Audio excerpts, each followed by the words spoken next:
Mesdames et messieurs, bonjour et bienvenue dans ce 6h30. Le Moronou dit oui à l'accord politique du RHDP. Une rencontre des militants de base du PDCI-RDA du Moronou a eu lieu à cet effet ce dimanche dernier, donc hier à Bongouanou.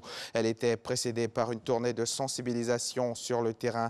Il en ressort que l'accord politique du RHDP est une bonne chose, si bien que le président du PDCI, Henri Konan Bédié, l'a signé avec le président de la République, Alassane Ouattara.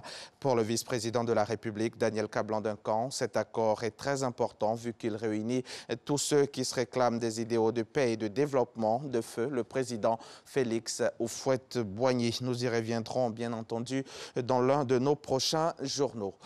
L'ambassadeur du Royaume d'Espagne en Côte d'Ivoire a fait un don de plusieurs dictionnaires de la langue espagnole au ministère de l'Éducation nationale, de l'enseignement technique et de la formation professionnelle.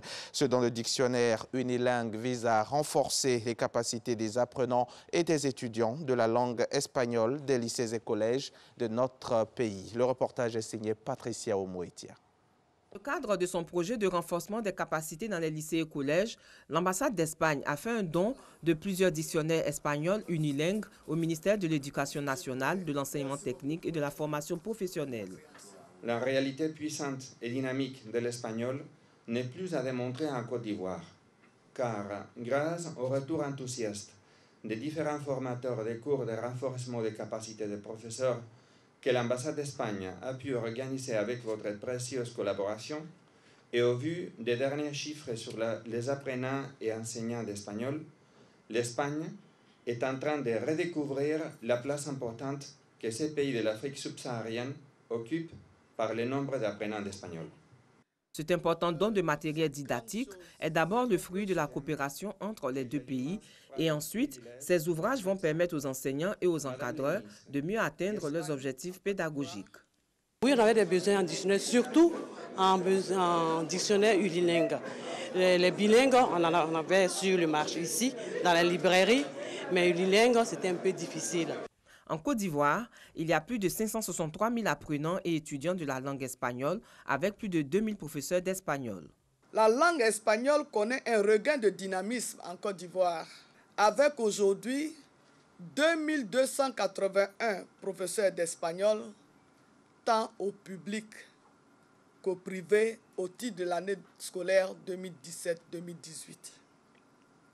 Ces enseignants encadrent 563 091 apprenants des lycées et collèges de Côte d'Ivoire. Au terme de la cérémonie de remise de dons, l'ambassadeur du Royaume d'Espagne en Côte d'Ivoire, son Excellence M. Luis Prados Covarrubias, est en fin de mission dans notre pays. Il a été fait commandeur de l'Ordre du mérite de l'Éducation nationale par Kandia Camara, ministre de l'Éducation nationale, de l'enseignement technique et de la formation professionnelle. Tu peux bouger, c'est un concept et c'est une initiative pour le changement de mentalité des jeunes face à la problématique de l'emploi.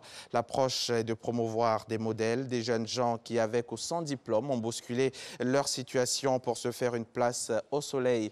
Le lycée Djedji Amondi Pierre d'Adjamé a abrité jeudi dernier le lancement de la saison 2 Tu peux bouger.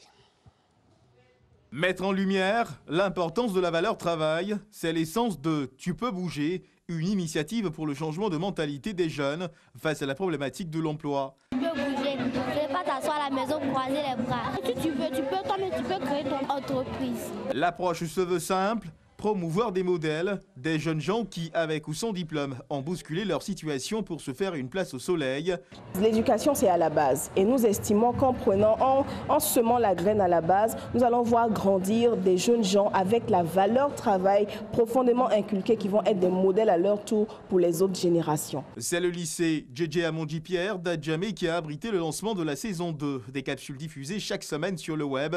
La plateforme permet de partager les trajectoires de jeunes entrepreneurs qui, partis de rien, s'assument convenablement aujourd'hui. Je suis ravi d'avoir été invité à cette initiative qui a pour but vraiment de venir motiver la jeunesse ivoirienne, surtout là pour les vacances, à se prendre en main, à être acteur de sa vie, à entreprendre. Et du coup, étant donné que c'est ce que j'ai fait, Il y a quelques mois, on est venu à Abidjan créer un restaurant, une crêperie. Donc du coup, je suis venu en parler avec mes jeunes frères, mes jeunes sœurs. La réussite ne s'obtient pas facilement. On a besoin de travailler durement. Tu peux bouger donne aussi l'occasion aux plus jeunes de s'enrichir d'expériences et de conseils d'aînés, issus de différents corps de métiers qui livrent les codes du monde du travail. Et pour la saison 2, une innovation est enregistrée, la présence de coachs de vie pour accompagner et booster ceux qui en auront besoin. C'était un commentaire d'Herman Guivet. Les pluies diluviennes qui s'abattent sur Abidjan ces derniers temps causent d'énormes dégâts, outre sur les habitations, et les voies également en pâtissent. Dans la commune de Cocody, Riviera, Toban, quartier Zinsou, les dernières pluies ont amplifié l'érosion d'une voie très fréquentée par la population de cette zone. La voie menace de céder. Une route presque coupée en deux. Une circulation pas toujours évidente et qui se fait à la négociation. Un précipice qui, à chaque nouvelle pluie, prend du volume. Nous sommes à la Riviera à Toban, quartier Zinsou. On ralentit parce que la voie est devenue petite. S'il y a un autre avant, il faut que tu attends qu'il lui passe d'abord. La saison des pluies qui s'abat sur Abidjan ne fait aucun cadeau à cette voie très fréquentée du quartier. Les eaux de ruissellement ont avalé la moitié de la route. L'autre moitié qui tient encore pourrait s'effondrer à tout moment. De quoi troubler le sommeil des habitants du quartier. On a peur. À chaque fois qu'il pleut, le ravin là s'agrandit au fur et à mesure. À telle enseigne que ça a pris un pan de la route. C'était une route à 2 voies. Aujourd'hui, nous avons une voie. Et la deuxième voie est déjà entamée. Donc on ne dort presque plus. Or, c'est une voie qui dessert 4 cités. Elle est très importante pour nous. Zinsou 3, Laurier 2, Laurier 3, Abri 2000. Le lit causé par les eaux de ruissellement menace l'intégrité physique de la seule école primaire du quartier. S'il continue de s'agrandir, cette salle de classe, ce tableau d'affichage et cette aire de jeu pourraient ne plus exister. Le trou menace même l'école parce que si on n'arrange pas le trou, l'école même risque de s'effondrer. Depuis un certain moment, l'érosion commence à gagner la route. Et bientôt, ça va traverser, ça va atteindre mes magasins. Donc, on est inquiet.